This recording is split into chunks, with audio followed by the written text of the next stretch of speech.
Herzlich willkommen and welcome to our new English language episode of History and Politics, the Körber-Stiftung's podcast dealing with the multiple ways in which the past matters for current affairs.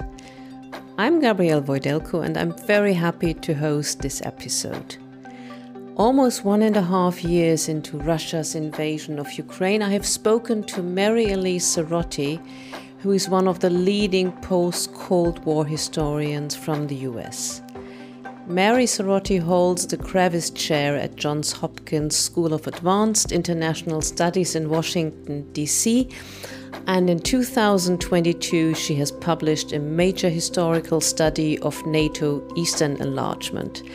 The book, as you may know, is entitled Not 1 Inch, America, Russia and the Making of the Post-Cold War Stalemate.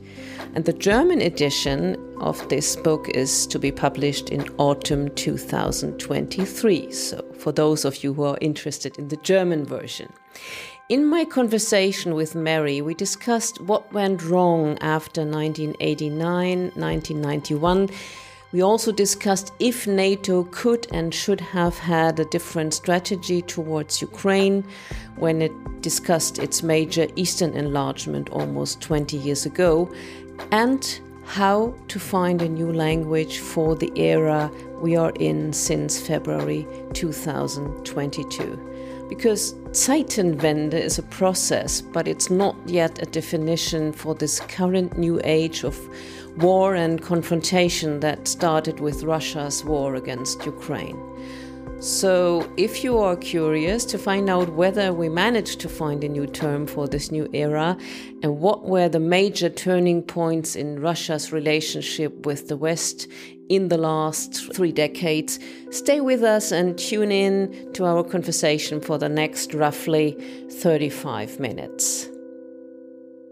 Dear listeners, we are recording this podcast in Hamburg at the venue of Körber-Stiftung on the 24th of May 2023, and we have construction works going on in our building. And if during listening to our episode you hear noises that are linked to construction works, please accept my apologies for that. We couldn't make the construction workers stop their work. Sorry for that.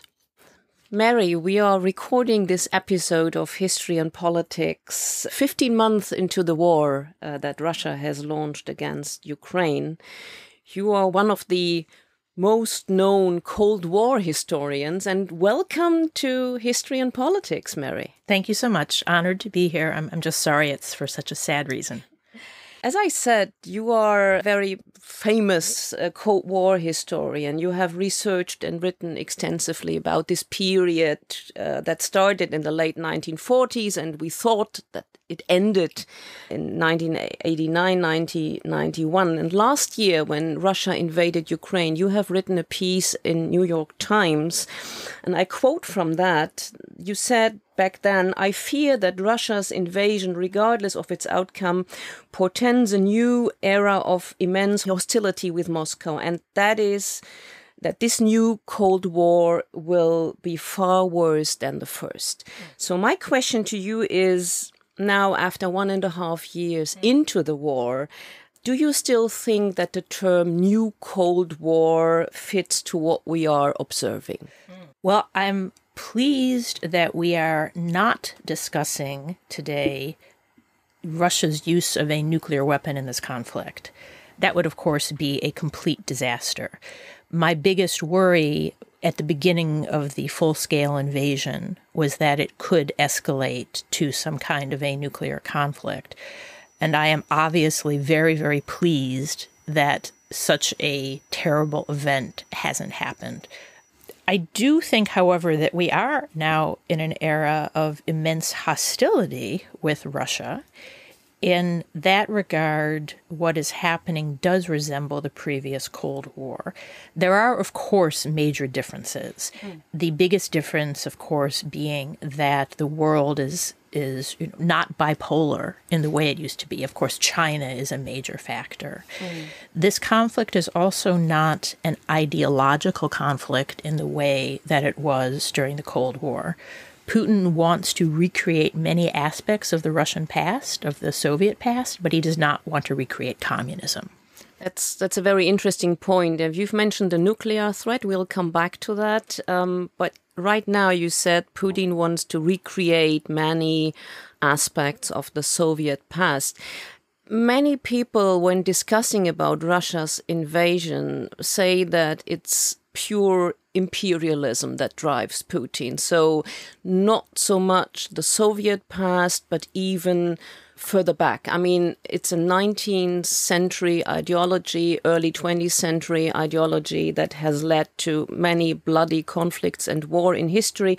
And what would you say? I mean, is it like this imperialist ideology that from the 19th century that you see as a major driving force, or is it rather the, let's say, the Soviet imperialism that drives him? Both.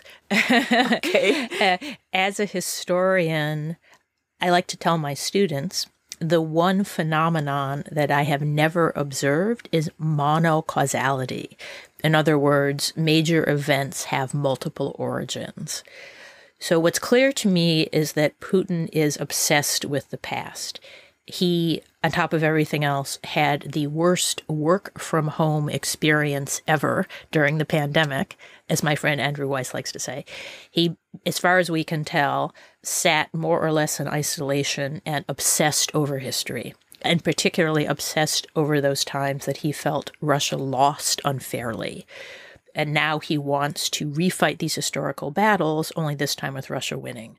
And those battles go back to, as you said, the era of Russian Empire, but they also include Soviet examples, and they even include post-Cold War examples, such as the fight over NATO enlargement. You mentioned at the beginning that I'm a Cold War historian, and that's true, but increasingly I'm a historian of the post-Cold War era, especially since that era is now over. An interesting question is when it ended. Mm-hmm. Reasonable people can disagree about that, but it is over. And it ended at the very latest with the full-scale invasion of Ukraine on February 24th, 2022. So Putin is interested in refighting battles from before the Cold War, during the Cold War, and after the Cold War. Okay, that's what you meant when you talked about the multiple causes. Yes. So there is not one driving factor only. Let's come back to the differences between the old Cold War and the new Cold War. You have already started to talk about that at the beginning. Would you say that the major difference is the nuclear threat that you have in mind when you talk about the new Cold War? Because the nuclear threat is what remains with us. And yes. We can see that. Yes. Is the nuclear factor the main issue for the new Cold War? Well, just to emphasize again, the phrase New Cold War is problematic. So I tend to use, as I did in my New York Times article, the less elegant but more accurate phrase that we're in a period of immense hostility with Russia. The reason I hesitate a little bit to use New Cold War is because there are serious differences. As mentioned before, the old Cold War was very ideological, capitalism versus communism. Putin is not trying to recreate communism. The old Cold War was strongly bipolar. Now, obviously, the world is different. China is obviously a huge economic superpower. India is about to become the most populous nation on earth, I believe, or is obviously a huge factor in its own right. So there's that difference as well. The nuclear factor, by contrast, is a strong continuity. Mm-hmm. Often my students, I'm a professor, I teach, my students have this sort of vague sense that the nuclear weapons went away at the end of the Cold War, which obviously did not happen. Russia and the United States are still, more than 30 years after the end of the Cold War, the only strategic nuclear powers. That means they can basically end civilization, certainly, and end most life on Earth. The strategic atomic arsenals that would do that, they're, It would be the time from their launch to their detonation would be measured in minutes. I think that we've lost a societal awareness of that risk. What's happening now is, in some senses, a return of history. Mm-hmm. Great power competition in Europe has reignited. Mm-hmm. Danger levels are escalating. And so we're having, tragically, to relearn many historical lessons. What it means to fight a great power war in Europe, what it means to use conventional weapons, which is what have been used so far, what it might mean if tactical nuclear weapons were used, what it might mean if that fighting then escalated. We're having to relearn all of these military topics that we thought belonged to history. Now, I, as a historian, was still familiar with them, mm-hmm. but they're no longer part of normal societal discourse. That's changing. Do you see, that's interesting, because I'm a German by citizenship, and especially we in Germany, for historical reasons, we didn't have many strategic discussions throughout the last couple of years. Do you see a difference between different European countries? I mean, often it is said Germany doesn't have a strategic culture anymore. We are not used to these kind of debates. Is it different in other countries? Well, let me actually say something first about Germany. There were in Germany, I think, two dominant beliefs, and these, I think, were our reasonable beliefs. So one belief was that Putin would not start a major war against Ukraine because it would not be in his own interest. It would not be in Russia's interest. It would be economically so damaging that he simply wouldn't do it. He would have enough interest in self-preservation and in preservation of the Russian economy not to do it. So that was one belief. That's a reasonable belief. Another belief was what is encapsulated in the German phrase Wandel durch Handel. So for your non-German speaking audience members, the idea that you can influence a country by trading with it, by establishing contacts that are of mutual interest.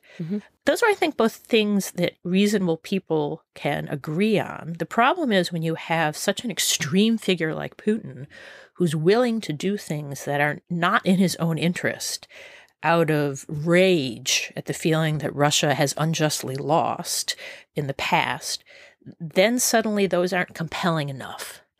And then it's clear that, you have to think differently because you are dealing with someone who is willing to go to extremes, even extremes that violate his own self-interest. And there, I think the German discussion was different than in some other countries. The Baltics and so forth had more of a sense of his willingness to go to extremes. In fact, I actually remembered a very interesting Körber event in Warsaw in December 2022. There was an interesting discussion among military officers. I won't say the names because it was under Chatham House rules, but the gist of the discussion was as follows. Before the beginning of the full-scale invasion, there were 3 tribes in NATO. The first tribe was the countries that border Russia. They all said we are living in a zone of existential threat because Russia will go to extremes, and we need to deal with this and be prepared for it. The second zone was the countries of southeastern Europe, who were saying we live in a zone of acute threat because of immigration. That's the second zone or tribe. And the third tribe, which was the bulk of NATO, everybody else believed they were living in a zone of eternal peace. And the 3 tribes basically couldn't really talk to each other. And now what's happened is there's a realization that tribes 1 and 2 had a point, especially tribe 1. And those tribes, their thinking, which, as you said, what was the thinking in other countries like, that their thinking actually was relevant in this extreme case. And so now that Zeitenwende in Germany, the transition time is also a Gedankenwende, changing of thoughts. And so now you're finding these 3 tribes are able to talk to each other, and the German thinking is coming closer to other countries. Yes, definitely. There is a major change within the German public debate and also within the perception. There was an interesting point, as you are a historian and we are talking, and with historians, it's always tempting to talk about periods and periodization. Yes.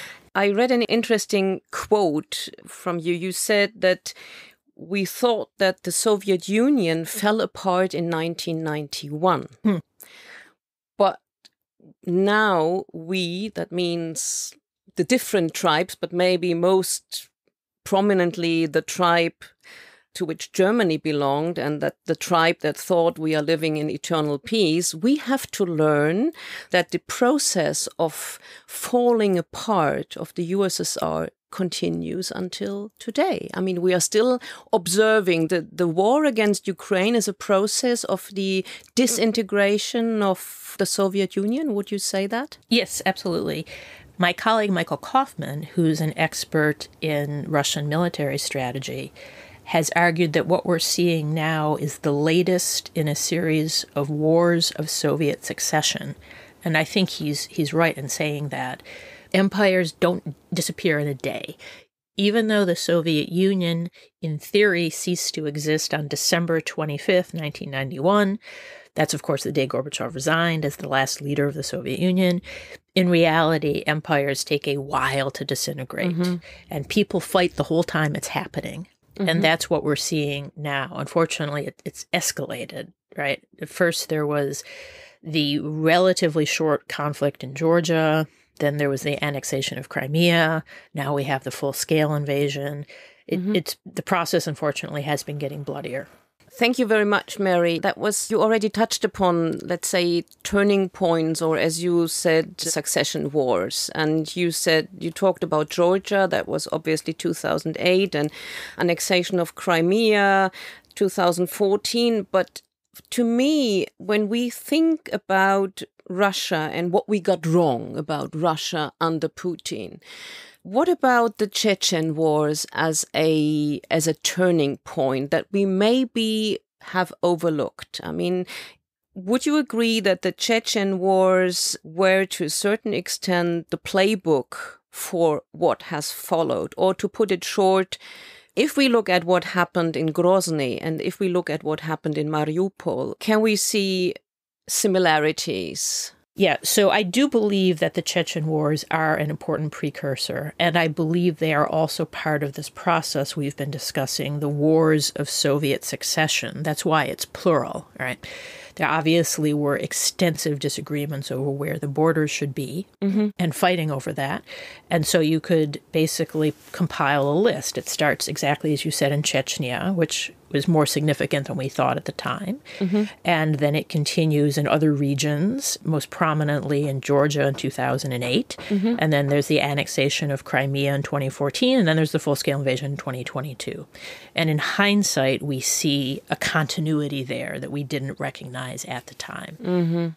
And obviously, that means the Western countries, NATO, whoever, we didn't react properly, because especially from my point of view as a German citizen, I could say that there were a lot of attempts still after 2014 to appease Putin, to appease Russia, the Minsk process, this whole idea of having negotiations in order to settle the conflict, to freeze it, to find a compromise.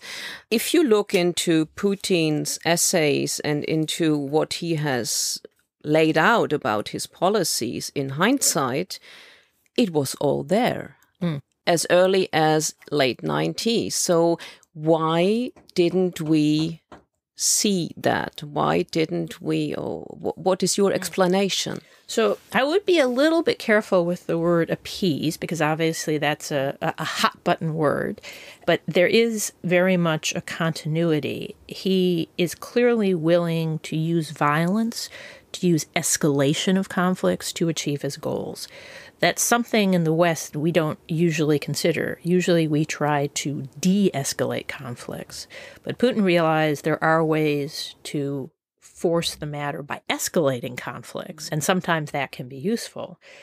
I think it's important to remember that there was genuine cooperation between a newly democratic Russia and the West in the 90s. for example, in the area of nuclear disarmament. Exactly. In fact, that was the greatest era of nuclear disarmament since the invention of the atomic bomb. The Russian leaders and the American leaders worked hand in hand not only to pull back, but actually to destroy strategic nuclear weapons. Russia also democratized. Obviously, it was an imperfect democracy, but speaking as an American, it's hard to find a perfect democracy. We're obviously having trouble in America with populism and the January 6th insurrection, but Russia did democratize. There were elections that were largely free. So it's important to remember that there was a moment of democratization and cooperation. And so it's perhaps not surprising that, initially when there are these conflicts that are that are like between the Russians and the Chechens, that's an area obviously where there's no NATO guarantees or anything like that.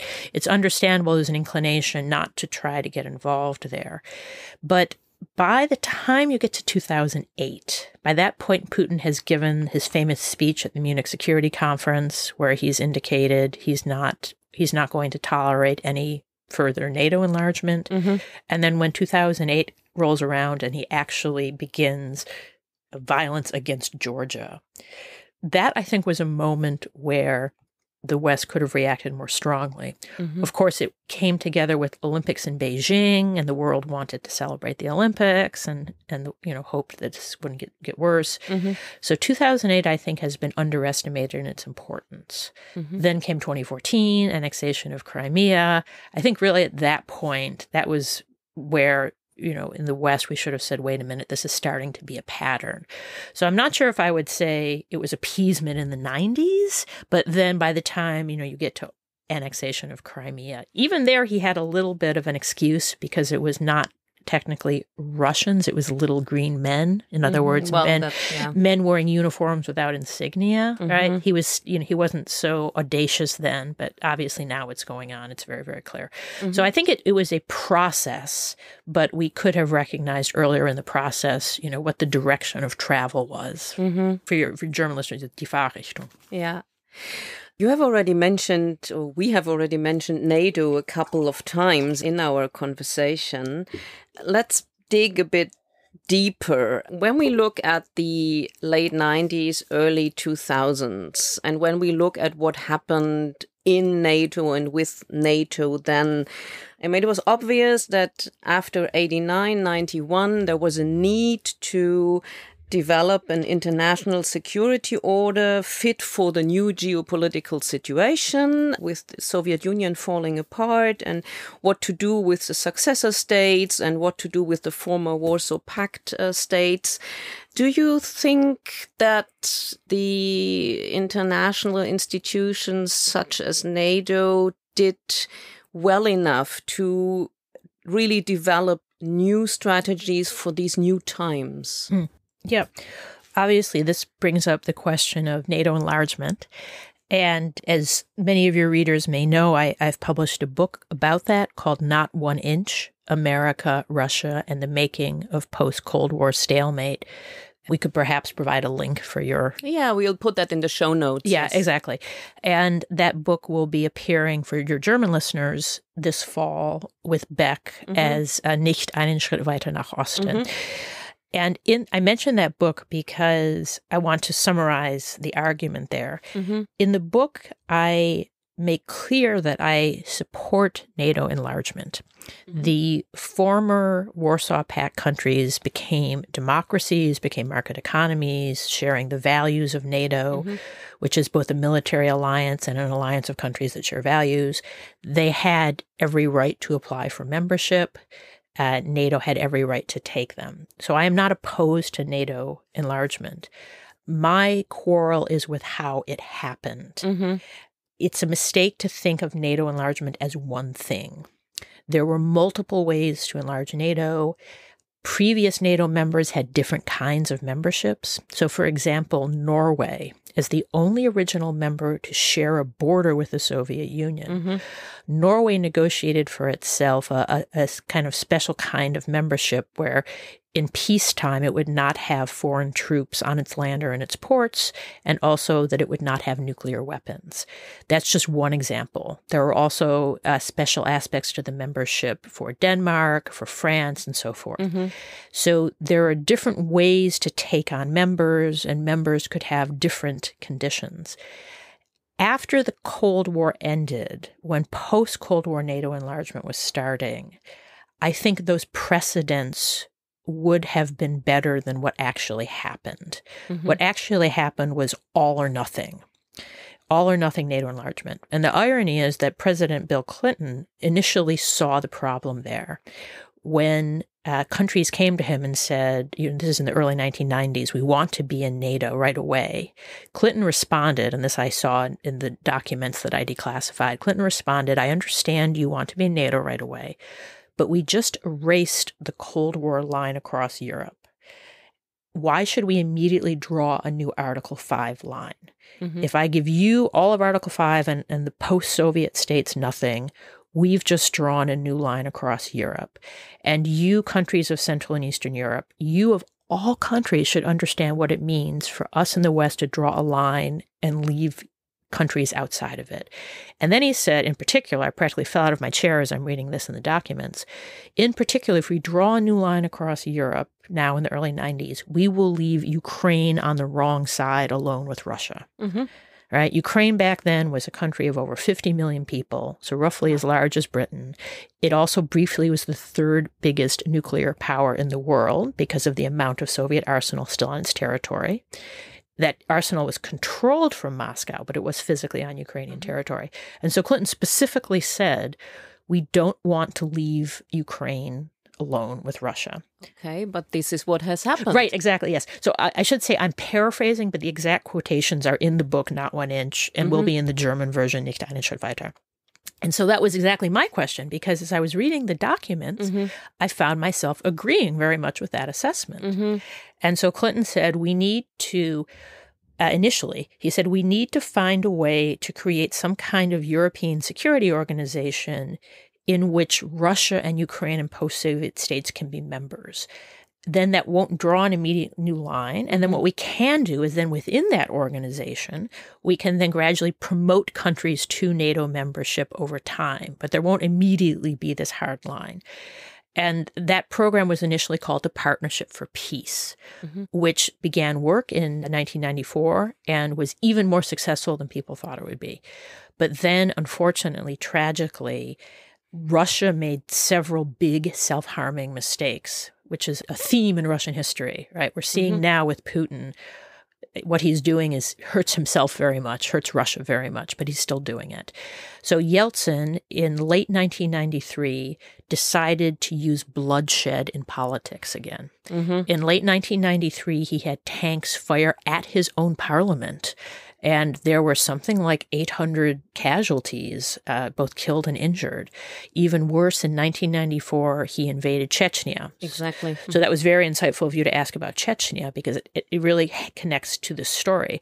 And so then countries in Central and Eastern Europe said, okay, we heard what you said before. We understand that we didn't want to leave post-Soviet states on their own. But now the situation is different. Now Moscow is killing people again.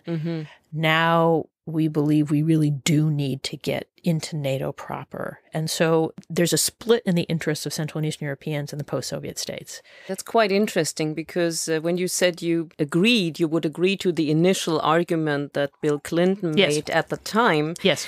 This brings me to, I have read a recent piece written by Fiona Hill, the security expert, the American security expert, who has advised the US government on security issues. And she also said that NATO's biggest failure in the 1990s was to concentrate on the integration of the former Warsaw Pact states and the 3 Baltic republics that regained their independence from Soviet Union, but to avoid implementing the Partnership for Peace. And so I grasp that you would agree to that. Yes.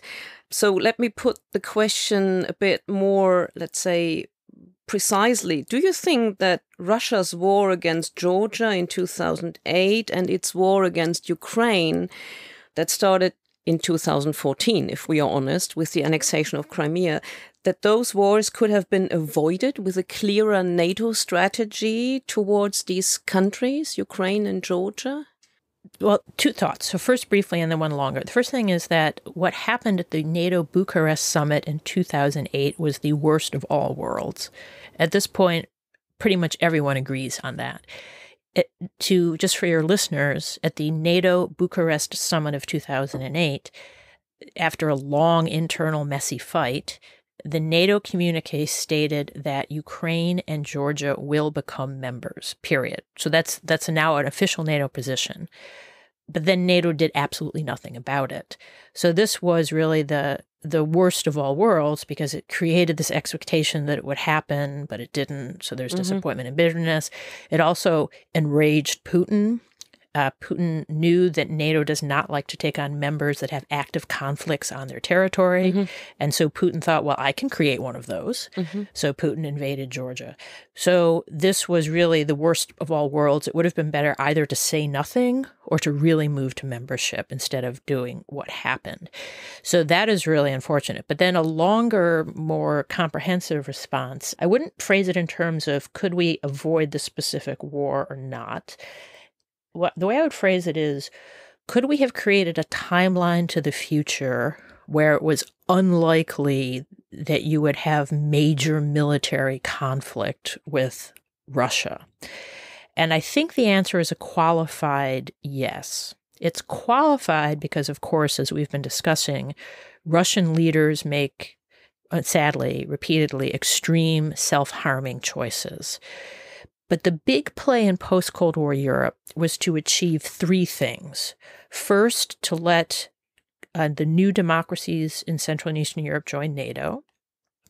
Second, to find some kind of place for Ukraine in a European security order. And third, to keep the strategic nuclear disarmament with Russia going. And so the big play was to do all those three things. Let Central and Eastern Europe and NATO give Ukraine a berth, and keep cooperation with Russia going. Instead, we only accomplished one of those.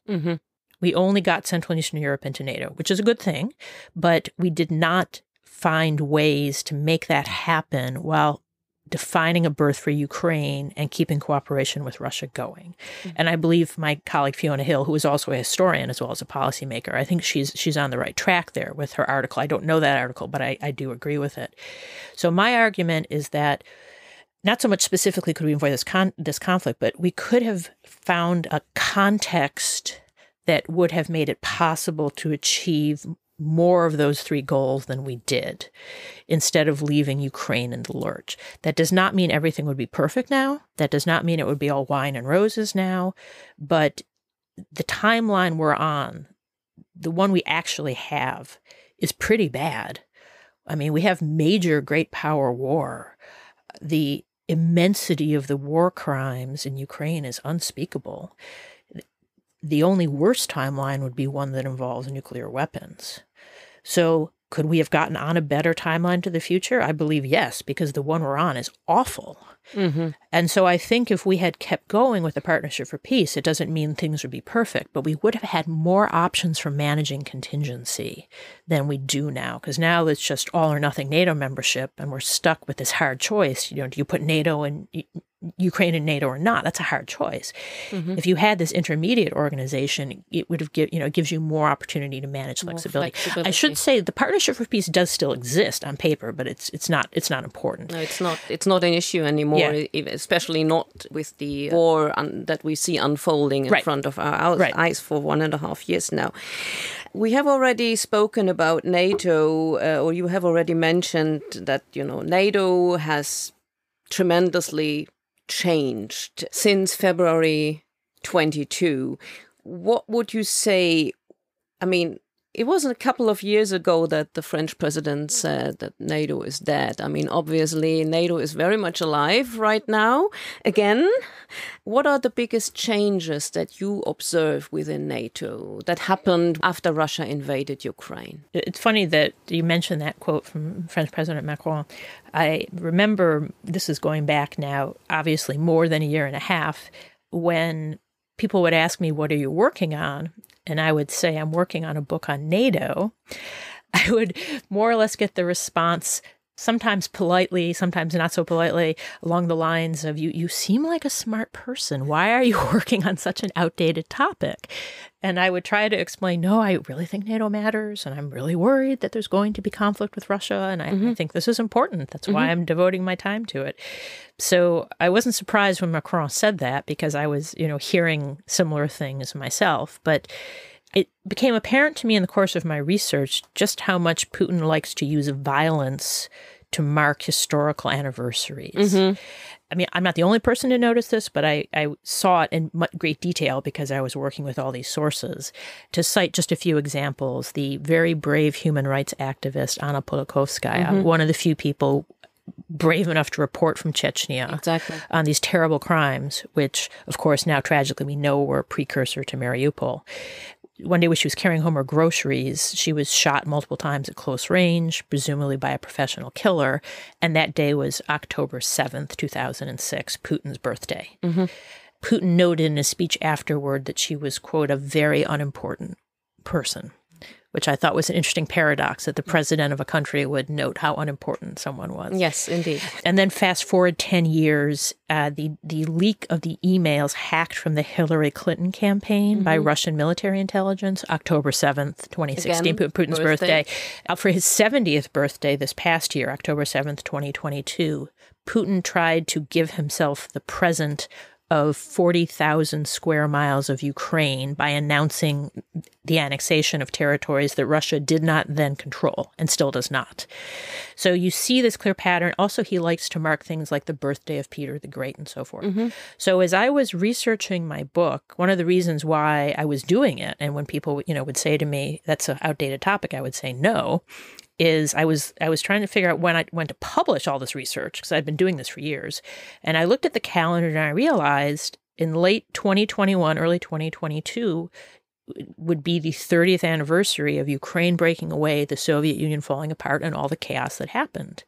And given this clear pattern of using violence on important dates, it was just clear to me there was no way Putin was going to ignore that date. Now, I didn't know he was going to try to take Kyiv in 3 days, right? I didn't, know, I'm not psychic, but it was just clear to me that there was a pattern. And that's why I believe very much on the power of history, not only to understand the past, but also to help us see what's coming over the horizon in the future. I don't think we can predict the future, but I do believe we can prepare for it. And the best way that I know to do that is to do historical work, to recognize patterns, and then prepare for them to repeat themselves in the future. And so that's why I'm a historian. And so it was clear to me as a historian that NATO was not dead. And it was clear to me that Russian aggression was not dead. And so I think what's happening now is that you mentioned your question, to come back to your question about changes in NATO. I think NATO, it's not so much that NATO has changed, because NATO is now reverting to its core mission of defending. New members coming up, members that hadn't probably thought about joining NATO. That is true, but NATO has expanded in the past and it will expand again. So even that is a continuity. I think what has really changed are the attitudes towards NATO. To cite just one personal example, you and I are recording this in Hamburg, but I was in Berlin at the beginning of the week. And I was walking through the district Berlin-Mitte. I was walking up Tucholsky Street. This is Tucholskystrasse. This is a street where, there in past have been, left radical squatters, things like that.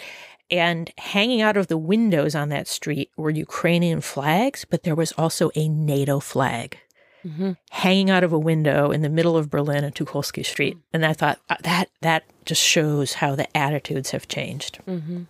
Mary, my last question to you in this podcast episode, I mean, you triggered this somehow because you described so nicely why you are a historian and why you think history matters to... Yes.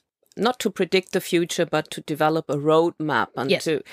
And we are recording this podcast in Hamburg, in Germany, and that is a country where our chancellor, in February 22, has announced the era of Zeitenwende. And so I'm curious, I mean, Zeitenwende, describes a process. Times are changing, but things are yet unclear. So we are in an era of change. You have also said the post-war era is over. It has ended with Russia's invasion of Ukraine.